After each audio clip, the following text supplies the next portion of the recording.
아멘. 할렐루야. 오늘도 주님 앞에 나와 예배하는 여러분들에게 하나님의 크신 은혜와 복이 넘쳐나게 되기를 간절히 축원합니다. 옆에 있는 분들, 주위에 계신 분들과 함께 사랑의 인사 나누겠습니다. 잘 나오셨습니다. 함께 인사하시겠습니다.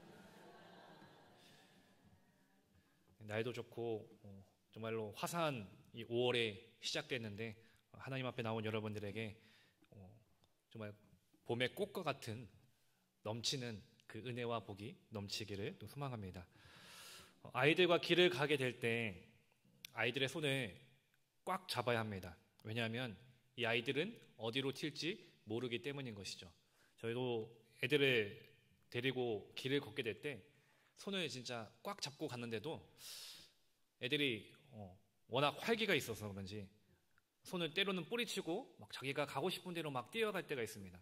근데 그냥 안전한 곳이면은 좀 상관이 없는데 여기 교회 앞에 보면은 사택 앞에 보면은 차가 다니는 길가다 보니까 때로는 위험한 상황이 연출될 수도 있기 때문에 막 갑자기 뛰어나갔다가 차가 올 수도 있기 때문에 그래서 더 신경을 써서 손을 잡기도 합니다. 그래도 이 아이들은 때로는 막 강하게 막 손을 뿌리치려고 합니다. 그 잡은 손을 뿌리쳐서 내가 가고 싶은 곳으로 막 가려고 하는 그 마음이 있습니다. 하나님과의 우리와의 관계도 어쩌면 이럴 때가 있다라고 봅니다. 하나님께서 우리의 손을 정말 그 부모님이 아이의 손을 정말 꽉 잡아주시는 것처럼 우리의 손을 꽉 잡아주시지 않습니까? 근데 우리는 그 손을 계속해서 놓으려고 할 때가 참으로 많다라는 겁니다. 하나님께서는 우리를 안전한 곳으로, 가장 좋은 곳으로, 그리고 정말 젖과 꿀이 흐르는 그 시냇가와 같은 곳으로 우리를 인도해 가시려고 그 손을 붙잡고 가시는데 우리는 내 손을 내 눈에 좋아 보이는 곳으로, 내가 마음에 드는 곳으로 나아가려고 그 하나님의 손을 뿌리치려고 할 때가 많다라는 겁니다. 그리고 그렇게 손을 뿌리치고 내가 원하는 대로 갔을 때 실상은 내 눈에 좋아 보이는 대로 갔지만 사실 위험에 빠지고 어려움에 빠지게 된다라는 겁니다. 그동안 우리가 이스라엘 백성들의 그 모습들을 봤을 때도 마찬가지였습니다. 하나님께서 이들의 손을 정말 강하게 붙잡아 주셔서 그들을 지금까지도 인도해 주셨던 것이죠. 애굽에서부터 그 광야를 지나고 또 가나안 땅을 들어가서 그 땅을 정복하고 지금에 이르기까지 하나님은 그들의 손을 강하게 붙잡아 주셨습니다. 때로는 이스라엘 백성들이 그 손을 놓아버리고 엉뚱한 길로 나아갔지만 그럼에도 불구하고 하나님은 그 손을 다시 붙잡아 주셔서 다시 안전한 길로, 좋은 길로, 그리고 가장 완벽한 길로 그들의 삶을 인도해 가고 계셨다는 겁니다. 근데 지난 시간 나눴던 사무엘상 4장의 말씀을 우리가 봐도 알 수 있지만 그럼에도 불구하고 이들은 다시 하나님의 손을 놓아버렸습니다. 하나님의 손을 뿌리치고 하나님 없이 살아가는 인생을 살아가기로 했다는 겁니다. 하나님이 왕이 되시고 하나님이 내 삶의 주인이 되시고 내 앞날의 길잡이가 되어주셔야 함에도 불구하고 그 손을 모두 다 놔버리고 내가 원하는 대로, 내가 하고 싶은 대로 내 눈에 좋아 보이는 것을 쫓아 살았던 것이죠. 그렇게 하나님 없이 사는 인생이 되다 보니까 그들은 괴로움과 고통에 빠지게 됩니다. 그래서 지난 시간에 4장의 말씀을 한마디로 정리하면 이가봇이라고 할 수 있습니다. 즉 하나님의 영광이 떠나갔다라는 겁니다. 이스라엘 백성들은 블레셋과의 전쟁에서 패했습니다. 그리고 그들이 패한 원인을 분석했을 때 그들이 내린 결론은 하나님의 임재를 상징하는 그 언약궤를 전쟁터로 가지고 온다면은 우리가 전쟁에서 승리할 수 있지 않을까라는 생각을 가졌던 것이죠. 근데 이들의 기대와는 다르게 이들은 블레셋과의 전쟁에서 더 크게 패배했습니다. 그리고 언약궤마저도 빼앗기게 되었습니다. 그로 인해서 이 패배로 인해서 홈리와 비느하스는 죽게 되었고 또 이 소식을 들은 엘리 제사장은 큰 충격에 빠져서 의자의 뒤로 넘어져 목이 부러져 죽게 됩니다. 이처럼 이스라엘 백성들은 전쟁에서 패한 것뿐만 아니라 언약궤도 빼앗기고 제사장들도 모두 죽게 되는 큰 괴로움과 고통을 겪게 됩니다. 그로 인해서 이들의 마음 가운데, 이스라엘 백성들의 생각 가운데는 이런 생각이 생깁니다. 하나님께서 더 이상 우리와 함께 하시지 않는구나. 하나님보다 저 다곤 신이 더 강한 신인가? 하나님은 이제 힘이 없으신 분이신가? 능력이 없으신 분이신가? 이런 생각들이 들었던 것이죠. 그런 생각이 들만도 한 것이 당시 중근동 지역의 전쟁은 단순히 나라와 나라의 싸움이 아니라 신과 신의 싸움입니다. 신들의 전쟁이라고 하죠. 그래서 패배한 나라의 신은 승리한 나라의 신보다 약한 신이라고 여겨졌습니다. 그래서 오늘 본문을 보면은 블레셋이 전쟁에서 승리한 후에 전리품으로서 그 하나님의 언약궤를 자신들이 섬기는 다곤 신전 안에 둡니다. 이것이 무엇을 상징하는 것입니까? 블레셋이 섬기는 그 풍요로운 신 다곤보다 하나님이 힘이 없는 신이다. 이 다곤에게 하나님이 패배했다. 다곤의 포로가 되었다라는 것을 만천하에 선언하는 것입니다. 이 모습을 보면서 많은 사람들은 정말 하나님의 영광이 떠나간 것처럼 보였고 또 하나님의 능력이 없다라고 여겼습니다. 이제는 패배한 신, 약한 신, 저 다곤의 포로가 된 신으로 생각하게 되었습니다.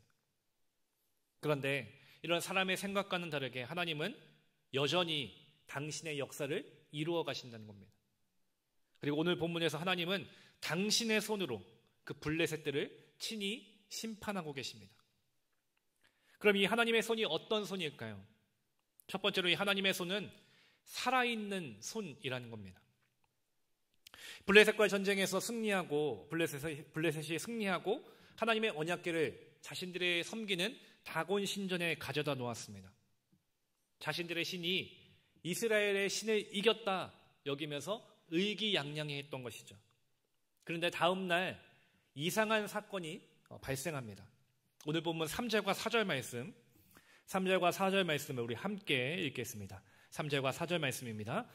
아소 사람들이 일찍이 일어나 본즉 다곤이 여호와의 궤 앞에서 엎드려져 그 얼굴이 땅에 닿았는지라. 그들이 다곤을 일으켜 다시 그 자리에 세웠더니 그 이튿날 아침에 그들이 일찍이 일어나 본즉 다곤이 여호와의 궤 앞에서 또다시 엎드려져 얼굴이 땅에 닿았고 그 머리와 두 손목은 끊어져 문지방에 있고 다곤의 몸뚱이만 남았더라. 아멘. 아침에 일찍이 다곤 신전에 들어가 보니까 굉장히 충격적인 광경을 목격한 것입니다. 여호와의 궤 앞에 이 다곤의 그 우상이 얼굴이 땅에 닿아 있는 것이죠. 이 모습이 마치 하나님께 엎드려 경배하는 것처럼, 마치 하나님 앞에 엎드려 하나님을 예배하는 것처럼 보였던 것입니다. 이에 다급해진 블레셋 사람들은 그 다곤을 일으켜서 다시 본래의 모습으로 세워놓습니다. 이 모습을 볼 수 있듯이 다곤은 다른 사람들의 손에 의해서 움직여지고 일으켜 세워지는 한낱 우상에 불과하다는 것이죠. 아무런 힘도 없고 아무런 생명도 없고 아무런 능력도 없는, 사람이 일으킬 수밖에 없는 아무런 능력 없는 그냥 우상에 불과했다는 것입니다. 근데 다음 날 또 하루가 지나고 다시 아침 일찍 다곤 신전에 가보니까 이번에는 그 전날보다 더 충격적인 모습으로 다곤의 신상이 엎드려져 있었습니다. 여호와 궤 앞에 엎드려져 있었는데 그뿐만 아니라 머리와 두 손목이 모두 다 끊어져 있었다는 겁니다. 이 고대 전쟁사를 보면은 당시 이제 승리한 나라의 장수들이 패배한 나라의 우두머리를 어떻게 했냐면은 그 머리와 손목을 끊어서 전리품으로 챙겼다고 합니다. 그래서 이 패배한 장수는 그 목이 잘리고 두 손목이 끊어져서 결국은 전리품으로 끌려가는 비참한 최후를 맞이하는 것이죠. 근데 지금 다곤의 모습이 바로 그런 모습을 하고 있는 것입니다. 머리와 두 손목이 끊어져서 마치 전쟁에서 패배한 장수처럼, 패배해서 비참하게 죽은 것처럼 머리와 두 손목이 잘려있는 그 모습을 하고 있는 것입니다. 이것이 무엇을 말하는 것이겠습니까? 하나님이 다곤을 치셨다는 것이죠. 다곤이 철저한 패배자라는 것입니다. 하나님이 승리하신 분이시고 다곤은 패배한 장수, 죽은 신일 뿐이다 라는 것을 하나님이 분명하게 보여주고 계신 것이죠. 즉 하나님께서는 그 손목을 끊으시고 그 머리를 자르심으로 인해서 다곤의 손은 죽은 손이고 아무런 능력이 없는 무능력한 손, 그 다곤은 한낱 우상에 불과하다는 것을 만천하에 드러내고 계신 것입니다. 반면 하나님의 손은 어떤 손입니까? 살아있는 손입니다. 능력과 심판의 손인 것이죠. 그래서 친히 하나님은 그 손으로 세상의 헛된 우상들, 그 헛된 우상들을 무너뜨리시고 오직 하나님이 살아계신 분, 유일하신 살아계신 역사하시는 그 하나님이심을 드러내신다는 것입니다. 여기서 그치지 않습니다. 6절 말씀도 우리 함께 한 목소리로 읽겠습니다. 여호와의 손이 아스돗 사람에게 엄중히 더하사 독한 종기의 재앙으로 아스돗과 그 지역을 쳐서 망하게 하니. 아멘. 다곤의 머리와 그 손이 끊긴 것만이 아니라 하나님의 언약궤가 있는 곳, 그곳에는 독한 종기의 그 재앙으로 그 지역을 쳐서 망하게 하셨다라는 겁니다. 그리고 그 일을 행하신 것이 바로 하나님의 손이었다라고 오늘 본문은 우리에게 가르쳐주고 있습니다. 아스돗 사람들은 하나님의 언약궤가 온 이후로 자신에게 내리는 그 독종이 하나님께로부터 온 것임을 깨닫게 됩니다. 그래서 그들이 이렇게 말합니다. 7절에 보니까 아스돗 사람들이 이를 보고 이르되 이스라엘의 신의 궤를 우리와 함께 잊지 못하게 할지라 그의 손이 우리와 우리 신 다곤을 친다 하고 라고 했습니다. 아스돗 사람들이 스스로도 인정하는 것이죠. 하나님께서 우리와 다곤 신을 치고 계시다. 하나님이 살아계시다는 것을 간접적으로 표현하고 있는 것입니다. 8절에서 아스돗 사람들은 탄식하면서 이렇게 이야기합니다. 우리가 이스라엘 신의 궤를 어찌하랴. 이렇게 우리를 괴롭게 하고 우리를 종기의 재앙으로 망하게 하는 그 이스라엘의 신, 그 신의 궤를 우리가 어떻게 할 수 있을까? 이들은 다곤이 승리했다고, 자신의 신이 승리했다고 자랑하고 또 만천하에 드러냈습니다. 그런데 그 환호의 소리가 한순간에 탄식으로, 비명으로, 고통으로 바뀌게 된 것입니다.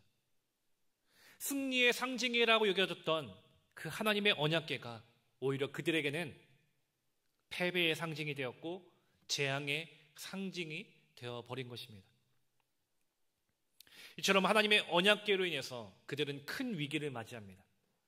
그리고 이로 인해서 방백들이 모여서 이 아스돗에 있는 궤를 어떻게 할까 의논한 가운데 가드로 옮기게 됩니다.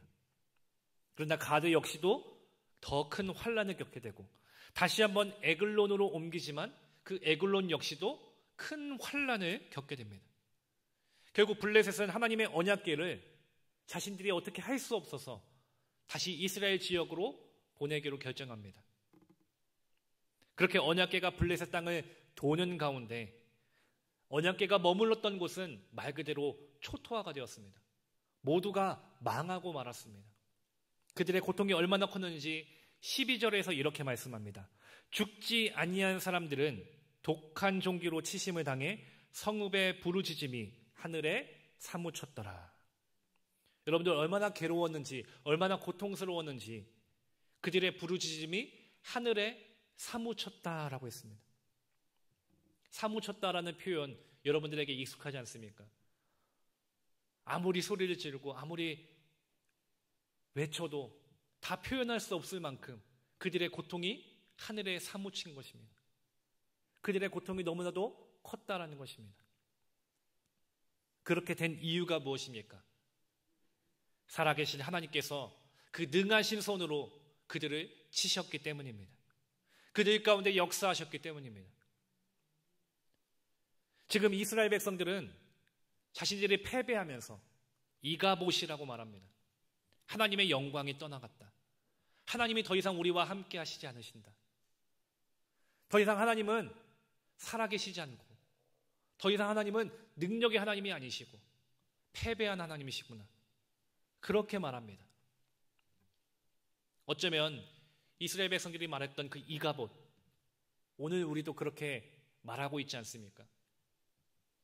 오늘 우리도 역시 탄식하면서 이가봇이라고, 하나님이 나와 함께 하시지 않는다고, 하나님의 능력이 이제는 내 삶 가운데 더 이상 드러나지 않는다고, 또 이 시대 가운데 더 이상 하나님의 능력은 없다고, 이 한국교회에 하나님의 능력은 이제 사라졌다라고 우리가 그렇게 탄식하며 말하고 있지 않습니까? 근데 우리가 분명하게 알아야 할 것이 있습니다. 하나님의 그 능력은 결코 사라지지 않는다는 것입니다. 지금 이 시간에도, 이 자리에서도 하나님의 손은 역사하고 계십니다. 믿으십니까? 당신의 손으로 일하시고 역사하시고 우리 가운데 함께 하시는 분이 바로 우리의 하나님, 나의 하나님임을 여러분들 믿으시기를 간절히 소망합니다. 지금 내 삶 가운데 어려움으로 탄식하며 괴로워하고 계십니까? 살아계신 그 하나님의 손을 붙잡으시기를 간절히 소망합니다. 그 하나님의 손이 지금도 일하고 계십니다. 그 살아있는 하나님의 손이 지금 우리 삶 가운데 반드시 일하시고 역사하실 것입니다. 그 손이 우리를 살리시고 우리를 구원케 하는 능력의 손임을 여러분들이 기억하시기를 간절히 소망합니다. 그리고 그 손은 과거에만 머물지 않습니다. 과거 이스라엘에게만 머물지 않습니다. 지금 우리에게도, 그리고 앞으로 영원까지 우리와 함께 하시는 그 사랑의 하나님이시며 능력의 하나님이시며 구원의 손이 되심을 여러분들 믿으시기를 간절히 소망합니다. 그러므로 우리 삶 가운데 함께 하시는 그 능력의 손을 붙잡는 우리 모두가 되기를 또 간절히 소망합니다. 두 번째로 이 하나님의 손은 함께하는 손입니다. 블레셋 사람에게 하나님의 손은 심판의 손이었습니다. 6절에서 여호와의 손이 아스돗 사람에게 엄중히 더하사라고 했습니다. 7절에는 그의 손이 우리와 우리 신 다곤을 친다 하고, 9절에서는 여호와의 손이 심히 큰 환난을 그 성에 더하사, 11절에서 하나님의 손이 엄중하심으로 라고 말씀하면서 블레셋에게는 굉장히 공포스럽고 굉장히 고통스럽게 여겨졌던 것입니다. 그런데 하나님을 믿지 않는 자들에게는 이렇게 고통과 심판과 두려움의 손이지만 하나님의 자녀들에게는 이 하나님의 손이 함께하는 손이라는 것입니다. 앞서 이 블레셋과의 전쟁에서 패함으로 이스라엘 백성들은 블레셋의 통치 가운데 있게 되었습니다. 큰 절망과 괴로움과 고통을 겪어야 했겠죠. 근데 하나님께서는 결코 그들을 포기하지 않으신다는 것이죠. 여전히 그들을 사랑하셨고 그들과 함께하기를 원하셨습니다. 그래서 그들을 위해 세우신 사사가 있습니다. 바로 사무엘입니다. 하나님을 존중히 여겼고 하나님을 사랑했던 사무엘이 하나님의 사사로 세워지면서 그가 가장 먼저 했던 것은 하나님을 존중히 여기는 것이었습니다. 바로 우상을 제거하는 것, 그리고 하나님을 향한 믿음과 신앙을 다시 회복시키는 것이었습니다. 그래서 사무엘이 이스라엘 백성들을 미스바로 모이게 합니다. 그리고 그들에게 금식하며 회개하게 했습니다. 사무엘상 7장 3절 말씀에 보면 이렇게 말씀하고 있습니다. 우리 사무엘상 7장 3절 말씀 한 목소리 읽겠습니다. 사무엘이 이스라엘 온 족속에게 말하여 이르되 만일 너희가 전심으로 여호와께 돌아오려거든 이방 신들과 아스타롯을 너희 중에서 제거하고 너희 마음을 여호와께로 향하여 그만을 섬기라. 그리하면 너희를 블레셋 사람의 손에서 건져내시리라. 아멘. 하나님께 돌아오려거든 우상을 제거하고 마음을 하나님께로 향하라. 그러면 하나님께서 블레셋의 손에서 건져주실 것이다. 사무엘은 이스라엘 백성들에게 회개를 촉구했고 다시 믿음을 요구했습니다. 그렇게 이스라엘 백성들이 하나님 앞에서 다시 모여서 금식하며 철저하게 회개하기 시작했습니다. 이전에는 내가 왕이라고, 내가 내 삶의 주인이라고 여기면서 내가 살고 싶은 대로, 내가 하고 싶은 대로 살아갔는데, 그렇게 하나님을 멸시하는 삶을 살았는데 다시 그들의 삶을 하나님께로 돌이키기 시작한 것입니다. 하나님을 존중히 여기는 삶, 하나님을 사랑하는 삶, 하나님만을 경외하는 삶으로 돌이키기 시작한 것이죠. 그렇게 그들이 하나님 앞에 그 믿음을, 신앙을 회복했을 때 하나님은 다시 블레셋과의 전쟁에서 승리케 해주셨다는 것입니다.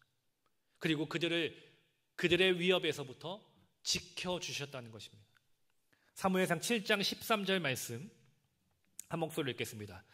이에 블레셋 사람들이 굴복하여 다시는 이스라엘 지역 안에 들어오지 못하였으며 여호와의 손이 사무엘이 사는 날 동안에 블레셋 사람을 막으시매. 아멘. 하나님께서 블레셋의 위협에서부터 이스라엘을 지켜주셨다라고 말합니다. 근데 바로 지켜주신 분이 어떻게 막아주셨나? 여호와의 손, 그 손으로 블레셋의 위협으로부터 이스라엘을 지켜주셨다라는 것입니다. 이처럼 하나님은 당신의 백성을 결코 포기하지 않으시고 내버려 두지 않으신다는 것입니다. 하나님을 존중히 여기고 하나님만을 섬기고 따를 때 하나님은 그 능하신 손으로 강하게 붙잡아 주시고 바른 길로, 승리의 길로, 좋은 길로 인도하시고 모든 위협으로부터 지켜주시는 사랑의 하나님이심을 여러분들 믿으시기를 간절히 소망합니다. 우리가 살아가면서 얼마나 많은 위협이 있겠습니까? 얼마나 많은 유혹들이 있겠습니까? 우리를 넘어뜨리려는 사단의 공격들이 얼마나 많이 있습니까? 그러나 우리가 하나님만을 섬길 때, 하나님을 존중히 여기며 하나님만을 경외할 때 하나님은 그 능력의 손으로 우리를 지켜주시고 보호하시고 우리의 삶 가운데 날마다 함께해 주신다는 것입니다. 그렇기 때문에 우리는 넘어지지 않을 수 있고 흔들리지 않을 수 있고 그리고 모든 위협으로부터, 모든 공격으로부터 안전할 수 있는 것입니다. 시편 89편 21절 말씀에서 이렇게 말씀합니다. 내 손이 그와 함께하여 견고하게 하고 내 팔이 그를 힘이 있게 하리로다. 하나님의 마음에 합했던 그 다윗의 삶 속에 하나님은 늘 하나님의 손으로 그를 붙잡아 주시고 그와 함께 해주시고 그를 힘있게 해주셨다는 것입니다. 그 다윗의 삶이 얼마나 언제나 견고하고 힘있는 삶이 될 수 있었던 그 이유가 무엇이겠습니까? 하나님의 마음에 합했기 때문입니다. 하나님의 마음을 기쁘시게 했기 때문인 것이죠. 이사야 49장에서 이스라엘 백성들이 바벨론의 나라가 망하여서 포로로 끌려가게 되었습니다. 이들 역시 이때도 이가봇이라고 말하며 하나님의 영광이 떠나간 것처럼 하나님이 더 이상 우리와 함께 하시지 않는다고 여겼습니다. 그러나 하나님은 결코 그들을 포기하지 않으셨고 여전히 그들을 사랑해 주셨습니다. 이사야 49장 15절과 16절 말씀에서 이렇게 말씀합니다. 여인이 어찌 그 젖먹는 자식을 잊겠으며 자식 태에서 난 아들을 긍휼히 여기지 않겠느냐. 그들은 혹시 잊을지라도 나는 너를 잊지 아니할 것이라. 내가 너를 내 손바닥에 새겼고 너의 성벽이 항상 내 앞에 있나니. 여인이 자신의 아이를 포기하지 않는 것처럼, 잊지 않는 것처럼 하나님은 오늘 우리를 결코 잊지 않으시고 포기하지 않으심을 여러분들이 기억하시길 바랍니다. 하나님께서 우리의 이름을 그 손바닥에 새겨 놓으셨다고 말씀하고 있습니다. 한순간도 포기하지 않으신다는 것이죠. 한순간도 결코 잊지 않으신다는 것입니다. 언제나 우리를 기억하고 계신다는 것입니다. 이것이 우리를 향한 하나님의 마음이고 하나님의 사랑인 것입니다. 그렇기에 우리는 결코 우리를 포기하지 않으셔서 우리의 이름을 그 손바닥에 새겨 놓으신 그 하나님의 손을 간절하게 붙잡게 되기를 간절히 소망합니다. 그리고 그 손을 결코 놓지 않게 되기를 또 간절히 소망합니다. 사랑하는 신갈교회 성도 여러분, 여러분들 살아가면서 얼마나 때로는 힘이 들고 또 괴롭고 고통스러운 일들을 겪고 계십니까?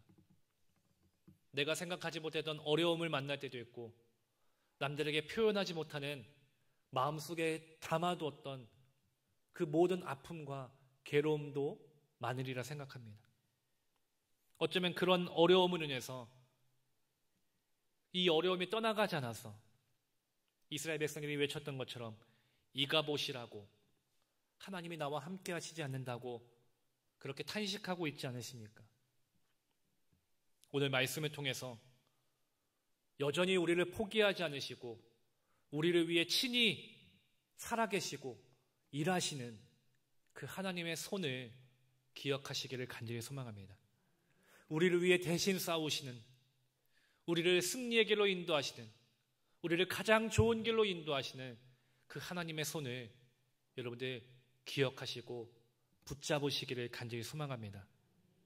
오늘도 우리와 함께 하시는 그 하나님의 손을 붙잡았을 때 하나님은 우리의 삶을 가장 안전한 길로 인도하시고 지켜주시고 보호하시며 지금부터 영원까지 함께 하시는 사랑의 하나님이 되어주실 것입니다. 그 손을 간절하게 의지하고 붙잡으며 그 하나님의 능력이 내 삶에 나타나게 되기를, 우리 삶 가운데 언제나 능력으로 나타나서 날마다 믿음으로 승리하게 되는 우리 모두가 되기를 간절히 소망합니다.